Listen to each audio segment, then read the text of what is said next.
श्रुतं पञ्चपदं नमामि।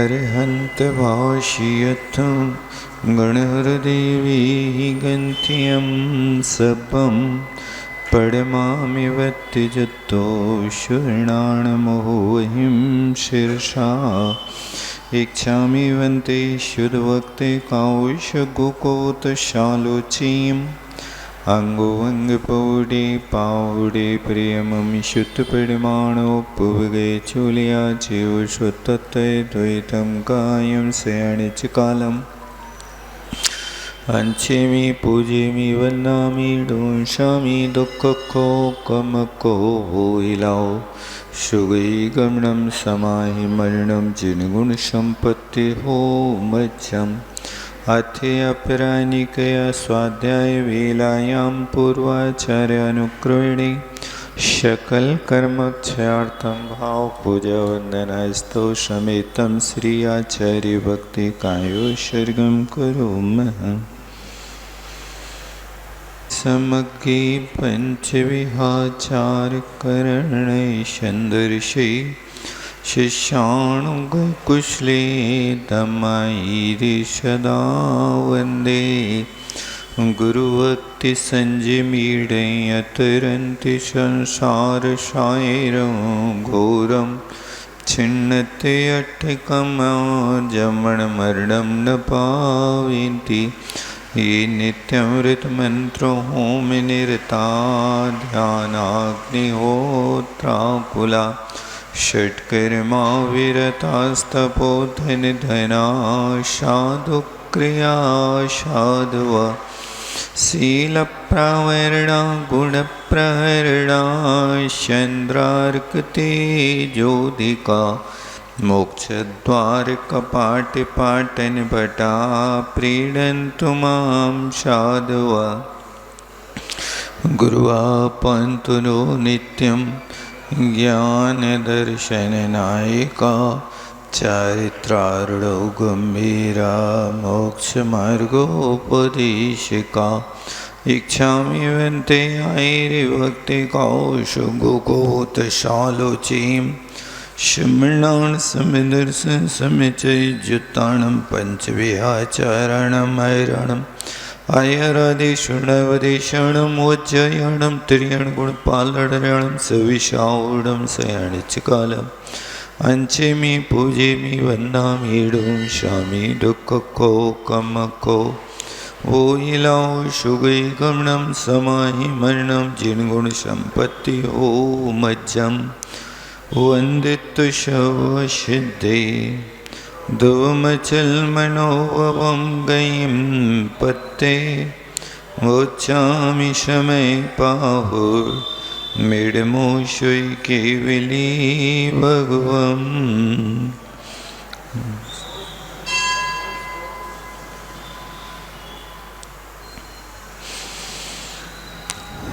यहाँ पर अभी अध्यवसाय के विषय में व्याख्यान चल रहा है। आचार्य महाराज ने 247 नंबर की गाथा से लेकर के 262 नंबर तक की गाथा तक हिंसा और अहिंसा के विषय में अध्यवसाय का वर्णन किया है।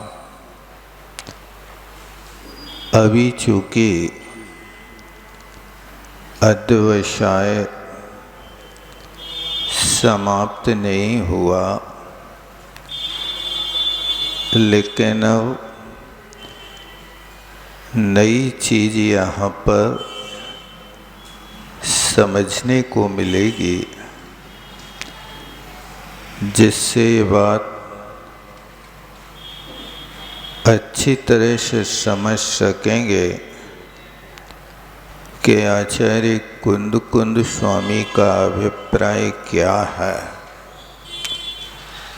और उस अभिप्राय की अपेक्षा से यहाँ पाप और पुण्य के बंध की जो व्यवस्था बना रहे हैं,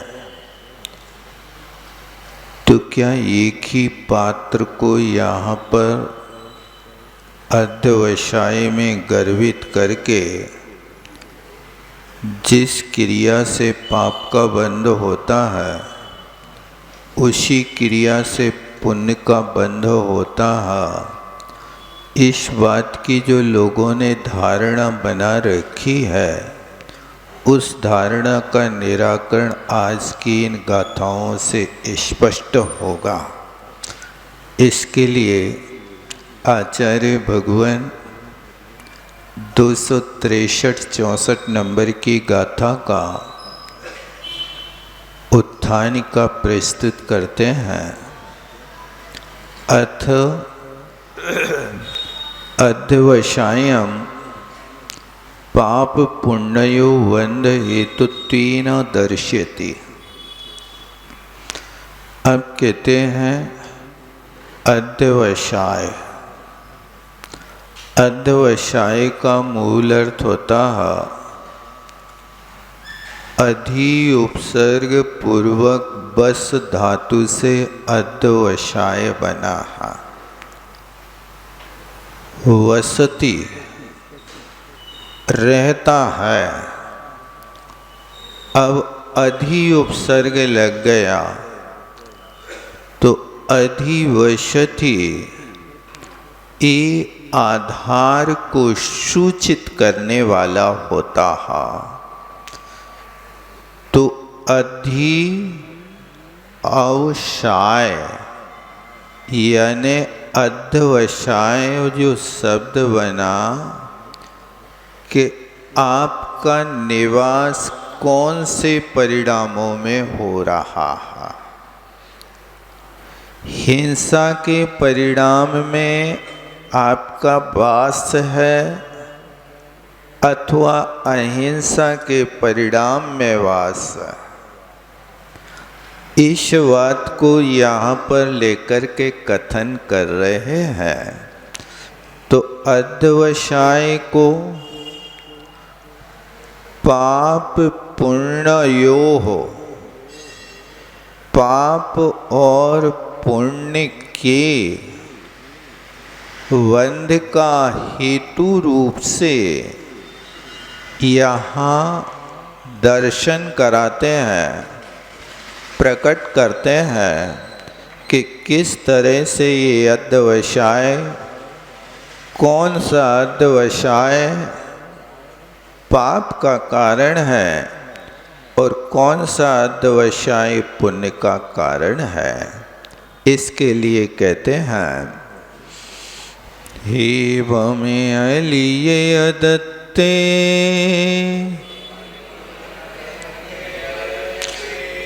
अवंभ चेरे परिग्रहे चेवो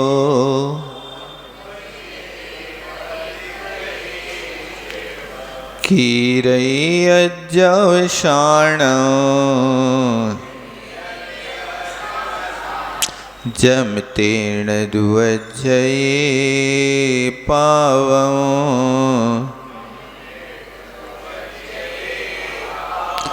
तहवीय सच्चे दत्ते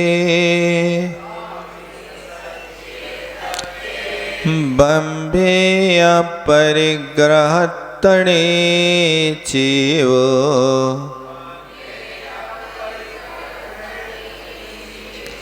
कीरई अज्जवसाण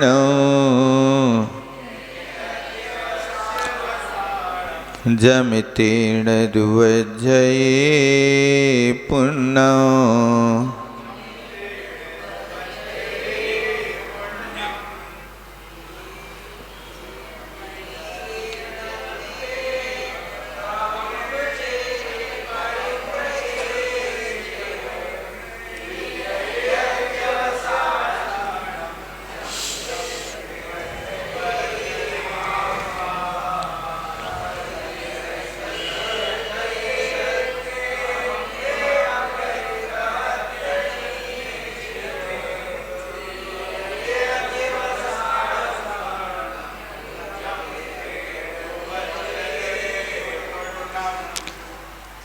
अब कहते हैं एवं। एवं माने अभी जो एक हिंसा के विषय में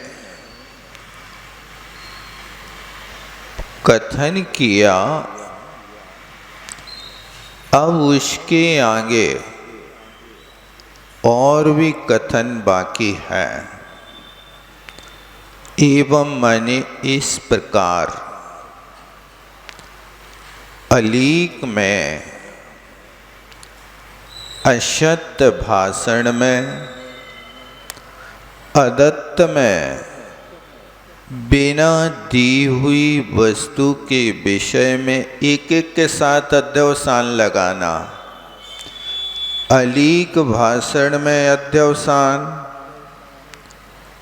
अदत्त में यानी चोरी के विषय में अध्यवसान, अब्रह्मचर्य, अब्रह्म जिसको कहते हैं उसके विषय में अध्यवसान, और परिग्रह, परिग्रह के विषय में उच्च, इसी प्रकार लगाना। किस प्रकार लगाना? जैसे हिंसा के विषय में 247 नंबर की गाथा से अभी 262 नंबर की गाथा तक व्याख्यान किया, वो व्याख्यान पूरा का पूरा एक एक व्रत के साथ लगाना, असंयम के साथ लगाना। जितनी चीज़ें यहाँ पर हिंसा से मैं जीव को दुखी करता हूँ अथवा अहिंसा से जीव को सुखी करता हूँ, मारता हूँ, जलाता हूँ, ऐसे परिणाम जो अभी हिंसात्मक क्रिया के साथ करके आए, वो ही सारा विषय अलीक के साथ लगाना। झूठ अध्यवसाय के माध्यम से जीवों को मारता हूँ अथवा उनको दुखी करता हूँ, क्योंकि असत्य भी एक इतना बड़ा घातक प्रयोग है कि जिसके माध्यम से भी प्राणों की बाजी लगा दी जाती है। लोग असत्य के कारण भी मौत के झूले में झूलने लगते हैं। आप कहोगे ये बात कैसे है? तो ये शास्त्रों में उद्धृत है। दुनिया कहेगी कि मैं तो जिंदगी भर से झूठ बोल रहा हूँ, मेरा आज तक बाल बांका नहीं हुआ। आप कैसे कहते हैं कि एक झूठ में प्राणों की बाजी लग सकती है? लिखा है शास्त्रों में कि एक व्यक्ति था, बहुत गरीब था। वो गरीब व्यक्ति नौकरी ढूंढ रहा था। नौकरी ढूंढते ढूंढते एक सेठ के पास पहुंचा। उस सेठ के यहाँ काम के लिए कहा तो सेठ ने कहा ठीक है, मुझे ज़रूरत है कर्मचारी की, लेकिन वेतन क्या लोगे? उसने कहा कि वेतन तो सिर्फ मुझे भोजन आवास चाहिए, और इतना होने के साथ में एक और मेरी शर्त है कि मैं साल में एक बार झूठ बोलूँगा। अच्छा, कोई बात नहीं, एक दिन की झूठ से अपना कोई अंतर नहीं पड़ता।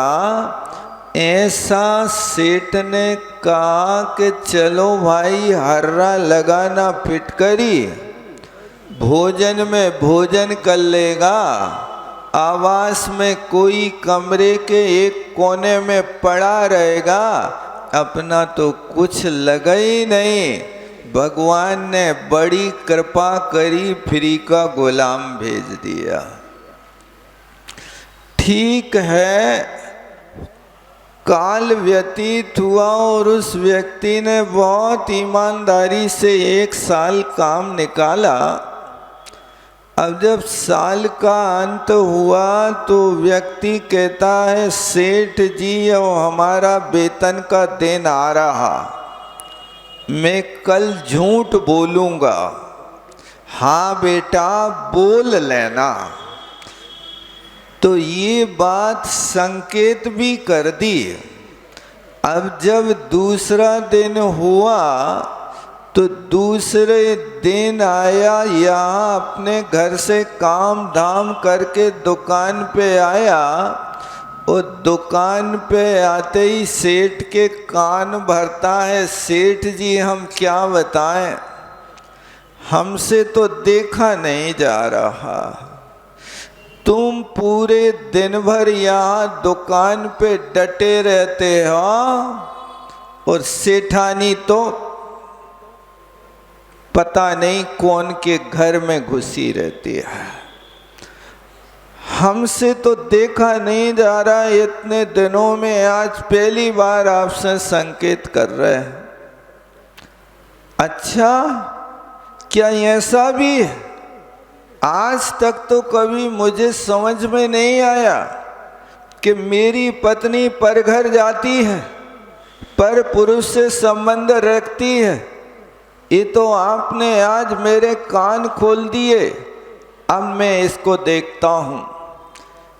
यहाँ सेठ के कान भरे और वहाँ जाकर के सेठानी से कहा कि तुम तो यहाँ घर में घुसी रहती हो, तुम्हें तो कोई पता ही नहीं। सेठ दुकान पे बैठते हैं कि वेश्यालय में बैठते, तुम्हें क्या पता है? दुकान तो पूरी की पूरी मैं चलाता हूँ। ये सेठानी भी वहाँ पर इस बात को सुन के तिल मिला गई। ओहो, कितना बड़ा अनर्थ हो गया, तुमने बड़ी कृपा करी जो संकेत कर दिया, तो क्या उपाय है? तो उसी नौकर ने बताया कि देखो, एक तरीका है कि सेठ जब रात को सो जाए तो तुम छोरा लेकर के उसकी एक मूंछ काट देना, मोड़ देना, ताकि उसके चेहरा की शोभा खत्म हो जाएगी, कोई उसको प्यार नहीं करेगा। सेठानी को अच्छा तरीका लगा। अब वहाँ सेठ के पास जाकर के उसको सेठ को कहता है, आज सावधान रहना, आज जैसे ही तुम सोओगे और सेठानी तुम्हारा गला काटेगी।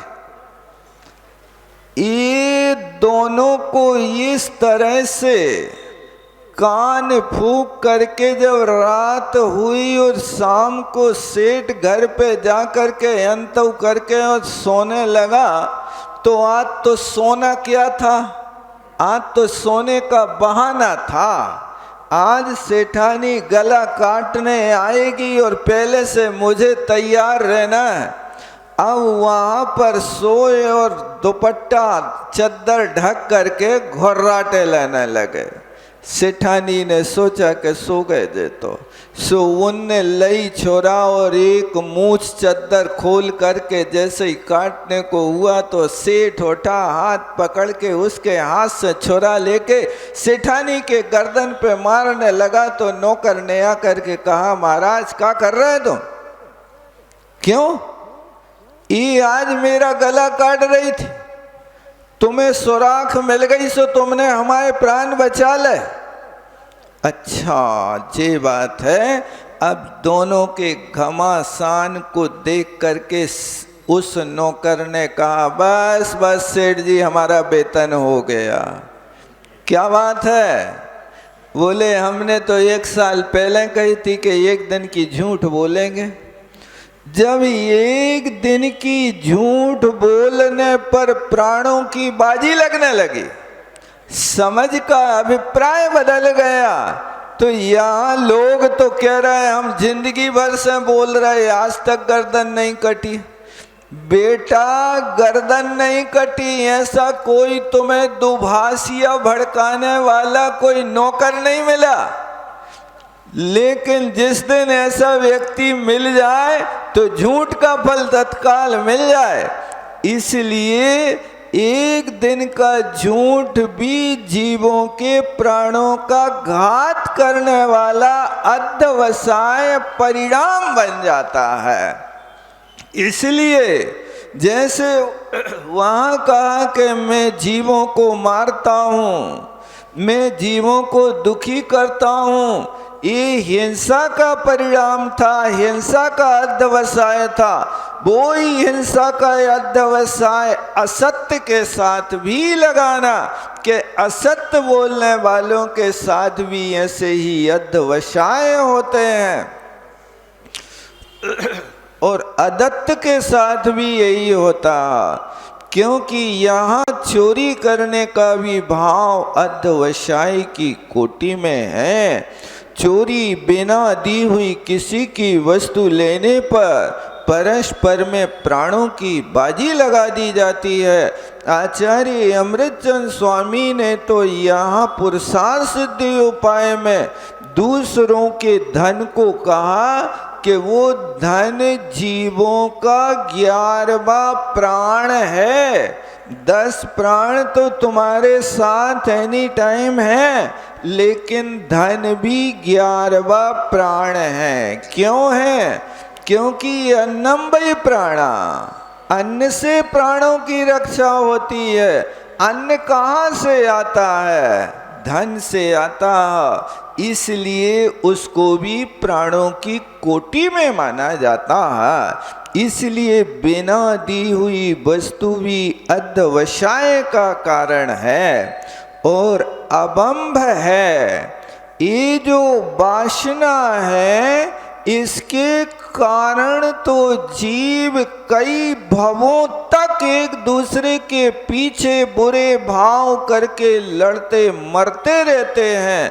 पद्म पुराण में ये प्रसंग आया है कि 10 भव से रावण का जीव सीता के प्रति वासना युक्त है, और 10 भव से इन सब का संयोग राम जी का, लक्ष्मण जी का, सीता जी का, रावण का, ये परस्पर में संयोग बनता आ रहा है। वो 10 भव से रावण सीता के पीछे लगा है और रावण के लिए 10 भव से लक्ष्मण मारता आ रहा है। ये परिपाटी एक वासना से ग्रसित होकर के चल रही है। ये बहुत लंबे काल तक चलती है। इसलिए अवंभ चेर भी अध्यवसाय है। इससे हमेशा पाप का आश्रय होता है। और फिर परिग्रह के लिए भी कहा कि परिग्रह जो है ये भी पाप का कारण है, क्योंकि बाहरी वस्तु बंध का कारण नहीं, लेकिन वो बाहरी वस्तु के प्रति जो मूर्छा भाव है वो बंध का कारण है। आपके लिए अभी कोई जरूरत नहीं है, लेकिन आपको यहाँ से एक पेन प्रदान कर देवें। अब वो पेन जब तक नहीं था आपके पास तब तक आपको कोई मूर्छा भाव नहीं था, लेकिन अब ये पेन यहाँ से उठा के आपको दिया, अब उस पेन के प्रति आपकी ममत्व बुद्धि हो गई, अब ये मेरा है। अब उस पेन को कोई उठा के देखे, तुम्हारा है नहीं, हमें तो उनने दिया, उनने दिया है तो हम भी ले सकते ना, नहीं उनने तो हमें दिया है। यानी वो पेन के प्रति अभी तक आपकी कोई मूर्छा बुद्धि नहीं थी, लेकिन आपके हाथ में आ गई, आपने अपना स्वामित्व बना लिया।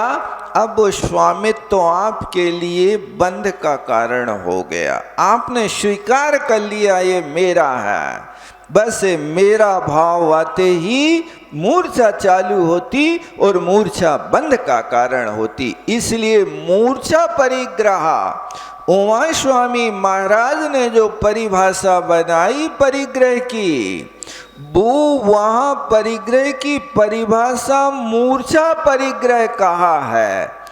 बाही 10 प्रकार के परिग्रह की तो बात इनने परिग्रह परिमाण व्रत में रखी है, लेकिन परिग्रह की परिभाषा जहां उनने बनाई है वहां मूर्छा परिग्रह रखा। धन धन वासु वास्तु आदि के लिए तो परिग्रह परिमाण व्रत में रखा है। तो अब किसी भी वस्तु पे एक सड़े घास के तिनका पे भी यदि अपनी मूर्छा होती है, क्या काम का है? दांत खुजाने के तो काम में आएगा। अब बस उस वस्तु को, वो सड़े तिनका को भी संभाल के रखता है। कब तक? जब तक उसकी जिंदगी समाप्त नहीं होगी। इस तरह से ये परिग्रह देखो, ये 4 चीजों का उल्लेख इस गाथा में किया इनने। अलीक में, अदत्त में, अब्रह्म में और परिग्रह में। अब नीचे देखो क्या लिख रहे, जमे अजब साणम की रही। इन 4 के विषय में जो अध्यवसान करता, माने इनमें जो निवास करता है, झूठ बोलना ही उसका एक स्वभाव हो गया। यदि कहीं उसको बड़ा केस निपटाना होवे तो रातों रात सोचता है कि मैं ऐसा पॉइंट रखूंगा, ऐसा पॉइंट रखूंगा, ताकि सामने वाले के पास कोई काट नहीं रहे। ये अध्यवसान है। तो इसमें जो अध्यवसान करता है तेणदु, उस अध्यवसान के माध्यम से पापम बज्झये, पाप का बंध होता। देखो हमेशा ध्यान रखना, अभी तो आचार्य महाराज पूर्व गाथाओं में पाप और पुण्य की बंध की चर्चा एक साथ करते थे, क्योंकि वहाँ पर एक साथ दोनों प्रत्यय मिलते थे। सुखी करूं, दुखी करूं, ये दोनों एक साथ मिलता था। जीवों को मारता हूँ, जीवों की रक्षा करता हूँ, ये एक गाथा में होता था। अब वहाँ पर एक गाथा में होने के साथ एक ही गाथा में वहाँ लिखते थे कि पुण्य और पाप का बंध होता है। अब यहाँ पर इनने ये बात स्पष्ट कर दी कि इन 5 पापों से तो पाप का ही बंध होता। ऊपर 63 नंबर की गाथा में पुण्य जोड़ ही नहीं है, ही नहीं इससे पुण्य। आप हिंसा करोगे, झूठ बोलोगे, चोरी करोगे, अब्रह्म में रति करोगे और परिग्रह के प्रति आसक्ति करोगे, ये पाप बंध का ही कारण है। इन 5 पापों में आपाद कंठ डूबे हैं, 24 घंटे डूबे हैं, 24 घंटे पाप का आश्रय हो रहा है। और दुखी दुनिया के ऊपर जब यह कर्म का उदय आता है तो आंसू बहाता, हमने तो कुछ नहीं किया भैया, कर्म का उदय देखो, हम खूब पूजा कर रहे, खूब विधान कर रहे, खूब सेवा कर रहे हैं, खूब प्रवचन सुन रहे हैं। भैया ये सब क्रियाएं तो कर रहे हो, हो, लेकिन ये तो बताओ कि तुम हिंसा, झूठ, चोरी, कुशील, परिग्रह के त्यागी हो कि नहीं? यदि नहीं हो तो पाप का आश्रय तो निरंतर हो रहा। हम झूठ नहीं बोल रहे, त्याग किया कि नहीं किया? त्याग भी तो नहीं है। अरे झूठ नहीं बोल रहे, तुम्हें झूठ बोलने का कोई ग्राहक नहीं मिल रहा, इसलिए नहीं बोल रहे। यदि तुम्हारे सामने कोई झूठ बोलने का अवसर आए और उस समय तुम सत्य को याद रखो, तब तो तुम्हारे पास व्रत है। अब जब तुम्हारा है ही नहीं तो हमारा काम तो हमेशा वो ही चलता है। शिखर जी की यात्रा में जाएंगे, पुण्य कमावे जा रहे हैं, और एक 12 साल के लड़का को अपने पास साथ में ले गए यात्रा में। टिकट करा ही नहीं, बिना टिकट के यात्रा करा रहे। टीटी आया, टिकट दिखाओ, टिकट दिखा दी, बच्चा की दिखाओ, बच्चा को गोद में बैठा लिया, अभी तो 6 साल को है। जो सत्य बोल रहे, 12 साल को बच्चा शिखर जी की यात्रा के लिए जावे तो गोद में बैठा लेवे, और 12 को 6 साल को बन जाए, और आहार देवे आए तो 6 साल को 10 साल को बन जाए। वो कहाँ भंग चलते रहते लोगों के। देखो तो मैं सोचता हूँ, उस बच्चा से पूछो, बताओ बेटा कितने बर्थडे हो गए, तो वो कहता अभी तो 6 ही भाई हैं, मम्मी झूठी बोल रही है 10 साल की। ये है तो ये तुम अच्छे काम को भी जा रहे हो, लेकिन अच्छे काम के लिए भी सत्य का प्रयोग कर रहे कि नहीं कर रहे हो? अरे भैया, यहां इतना बड़ा काम करने जा रहे, उस 150 रुपया की टिकट के लाने तुम इतना बड़ा असत्य का प्रयोग कर रहे। ये तुम्हारे पास पुण्य के बंध का कारण नहीं हो सकता है। उनको देखो जो ग्रस्त होकर के भी, पंडित गोपाल दास जी बरैया, नाम सुना होगा आप लोगों ने। ग्रस्त थे, घर में बाल बच्चे पालते थे। एक बार बंबई उनके लिए जाना पड़ा प्रवचन करने के लिए। मुरैना के प्राचार्य थे विद्यालय के वे। अब वहां से वे जब बंबई जाने के लिए घर से निकले तो विद्यार्थी उनको भेजने के लिए आए। तो विद्यार्थी स्टेशन पे आगे आ गए, पंडित जी बाद में आए।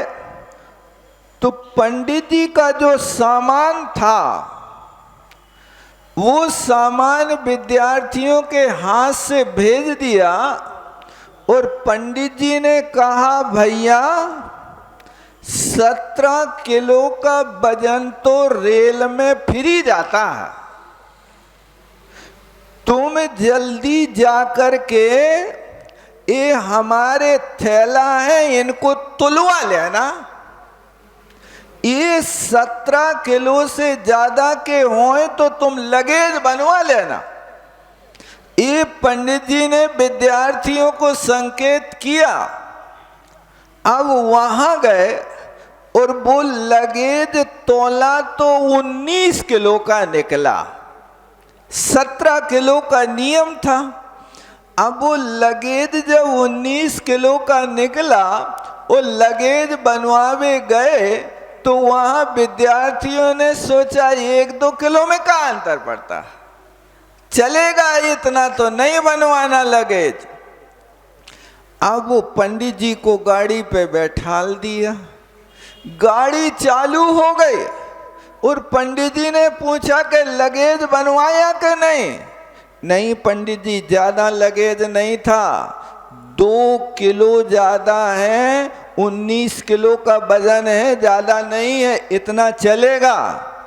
अरे तुम कैसी बात करते हो, यदि 19 किलो सरकार फ्री में ले जाती तो 19 किलो का नियम बनाती ना सरकार। उनने तो 17 किलो का बनाया है, तुमने बहुत अनर्थ किया है, गड़बड़ कर दिया है, गाड़ी छूट रही है। और पंडित जी ने अपने 2 किलो की पूड़ी का डिब्बा निकाल के बच्चों को पकड़ा दिया, ये ले तुम वापस ले जाओ, यहाँ पर 2 किलो का लगे, ज्यादा नहीं जा सकता, इसमें चोरी का दोष लगता। भूखे रह लिया, लेकिन पूरी का डिब्बा उनने वापस कर दिया। आप विचार करो कि ग्रस्त में रहने वाला व्यक्ति जो 36 रुपया महीना की नौकरी करे और वो व्यक्ति ऐसी ईमानदारी का काम करे, उसके जीवन को आप आदर्श मान करके अनुसरण करना चाहिए कि जो व्यक्ति महीना में एक दिन में 1 सवा रुपया 1.5 रुपया दिन की नौकरी करने वाला व्यक्ति कर रहा तो पैसे नहीं बचा रहा है, 8 आना लगेज के लग रहे तो लग जाए, मैं झूठ नहीं बोलूंगा। ये ग्रस्त का जीवन होता तो वो जीवन आदर्श का होता है। एक बार की बात और मुझे याद आ रही है कि पंडित जी वहाँ बंबई जा रहे थे, उस समय उनने 6 कुर्ता नए सिलवाए अपने लिए। अब वहाँ का नियम था कि एक जिला से दूसरे जिला में जाएंगे तो वहाँ पर आप कोई नई वस्तु नहीं ले जा सकते हो। वहाँ पंडित जी को बंबई जाना था तो उनने जो 6 कुर्ता नए बनवाए, अब वे कुर्ता को जाने के पहले कुर्ता पहन रहे थे, उतार रहे थे, पहन रहे थे, एक एक कुर्ता उतार रहे थे। तो किसी विद्यार्थी ने पूछा, पंडित जी क्या कर रहे, तुम्हें तो बड़ो शौक लग रहा है, नए कुर्ता को पहन रहे और देख रहे हो।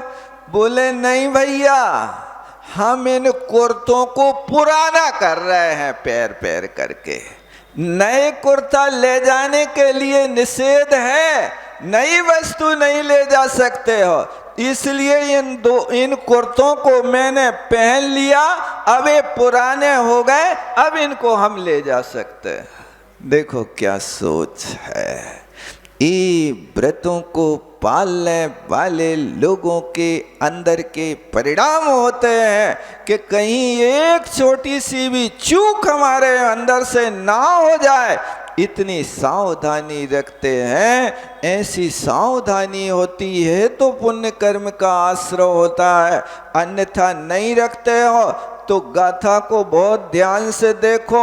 एक क्रियाएं कर रहे हो तो तेणदु पावम बज्जये, इससे तो पाप ही बन रहा है, पुण्य का एक भी अंश नहीं आ रहा। ये गाथा देख लो आप कुंद कुंद स्वामी की अच्छी तरह से। अब आगे की गाथा में देखो, फिर ध्यान देना। तह भी, तह माने उसी प्रकार जैसे तुमने अध्यवसान झूठ चोरी कुशील परिग्रह में किया, अब यहाँ लेटर पैड बदल रहा है, अब यहाँ देश बदल रहा, भेष बदल रहा है, नाम बदल रहा है, निवास बदल रहा है, अब गुरु बदल रहा है, क्रिया बदल रही है। अब देख लो क्या क्या बदलना है यहाँ पर। अब कहते तहा उसी प्रकार सच्चे दत्ते बम्बे, सत्य में भी अध्यवसान हो रहा है। देखो अब कुंद कुंद स्वामी का अध्यवसान, हिंसा में भी पाप में भी अध्यवसान का प्रयोग कर रहे हैं और पाप को छोड़ करके व्रतों के लिए भी अध्यवसान का प्रयोग कर रहे हैं। देखो गाथा 64 में नीचे तीसरे चरण में लिखा ना, जम अध्यवसानम की रही, किसका अध्यवसान कर रहा है? सच्चे सत्य व्रत का। ये भी अध्यवसान है। क्या सत्य व्रत का अध्यवसान है? प्राण चले जाए मैं झूठ नहीं बोलूंगा, ऐसा अध्यवसान है। तो ये अध्यवसान पुण्यम बज्जये। देखो चौथे चरण में लिखा है नहीं गाथा में, क्या लिख रहे? ऐसे अध्यवसान से पुण्य का ही बंध होगा, इसमें पाप का बंध नहीं होगा। यहाँ इन दो गाथाओं को लिख करके आचार्य महाराज ने बहुत स्पष्ट कर दिया कि यहाँ पुण्य का बंध होगा तो पुण्य का बंध सम्यक दृष्टि को और व्रती को होगा, मिथ्या दृष्टि को असंयमी को पुण्य का बंध नहीं होगा। इस बात को यहाँ देख लो। जो आप लोग समझते हो कि बंध तो बंध है, कोई हो चाहे पुण्य हो चाहे पाप हो, नहीं भैया, बंध तो है, लेकिन एक बंध पाप का बंध है कि तुम्हें बाणों की सैया पे सोना पड़ रहा है, और एक पुण्य का बंध है कि जहां पर फूलों की सैया पर सोना पड़ रहा है। बाणों की सैया और फूलों की सैया क्या एक हो सकती है? आप सोचो कैसे आप पुण्य पाप को एक कह रहे हो? बाणों की सैया सुखकारी हो सकती है क्या? ये बाणों की सैया तो वो हिंसा का फल है। एक बार भीष्म पितामह के जीवन की एक घटना सुन लो आप। वे वहां पर बाणों की सैया पर लेटे तड़प रहे थे। दो मुनि महाराज चारण रिद्धिधारी वहां से निकल गए, और मुनि महाराज निकले तो भीष्म पितामह की तड़पती हुई कराय को सुन करके उनको आशीर्वाद देने के लिए रुक गए। और मुनि महाराज के दर्शन करके भीष्म पिता ने कहा, भगवान मुझे ये बताओ कि मैं बाणों की सैया पर पड़ा पड़ा तड़प रहा हूं, प्राण नहीं निकल रहे हैं, मैंने कौन सा पाप किया था, किस समय किया था? तो उन मुनि महाराज जो प्रत्यक्षदर्शी थे, जिनके पास अवधि ज्ञान था, उन प्रत्यक्षदर्शी मुनि महाराज ने अपना अवधि ज्ञान लगाया। एक एक फाइल पलटते गए, पलटते गए, पलटते गए। देखा 100 भव तक तो इनने कोई पाप नहीं किया, और 100 भव के बाद की एक फाइल पलटी, देखा 101वें भव में भीष्म पितामह के जीव ने खेत में एक निरपराध चलते हुए सांप को मारा, और अधमरा करके उस सांप को लाठी में लटका करके कांटों की बाड़ी पर फेंक दिया। वो कांटों की बाड़ी में फेंका, और वो सांप वहां मरा तो था नहीं, अधमरा सांप था, वो कांटों पर पड़ा पड़ा तड़पता रहा। उस 101वें भव में तुमने जो सांप मार करके बाड़ी पर कांटों पर फेंका था, उसका फल आज तुम्हें ये भोगना पड़ रहा कि आज तुम बाणों की सैया पर पड़े पड़े तड़प रहे हो।